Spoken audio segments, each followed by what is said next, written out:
it is March. It is conference tournament time, and March Madness starts next week.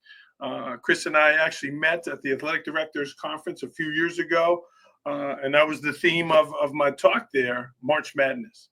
So whether it's you're officiating that game, whether it's that big moment, that big presentation. I'm going to the school board meeting tonight here in Port Jervis, and my colleagues have presentations, right? So that's a big event. So 4 tips for you for that big moment, right? Those officials that are going to referee in March Madness, those teams that got there, one shining moment. So 4 tips for high performance in those situations. Number 1, it certainly is important.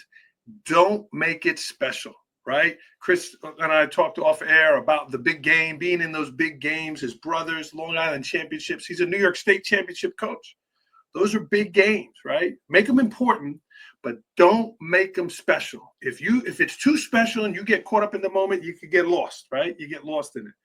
Number 2, rely on your training, right? You're meant to be there. Those teams that get to those rounds, those coaches that get there, certainly those referees, right? They've earned it. Rely on your training. When I got to those games, I was nervous. I never worked March Madness, but certainly the conference tournaments, the NIT tournament, I was nervous, right? And the veteran officials told me, Andrew, you're meant to be here. Rely on your training. Number 3, enjoy the journey.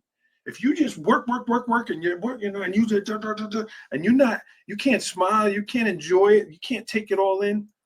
Enjoy the journey. Smile, right? I drank those waters at the timeouts. I would look around and smile and be proud that I was there and feel good about it.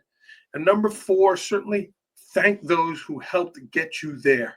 Right? None of those coaches, none of those teams, none of those officials, none of the people involved in March Madness got there without somebody helping them, right? A coach, a mentor, a guide, a former person in that position, all helped them. So certainly thanking and acknowledging and recognizing the people that got you there are great tips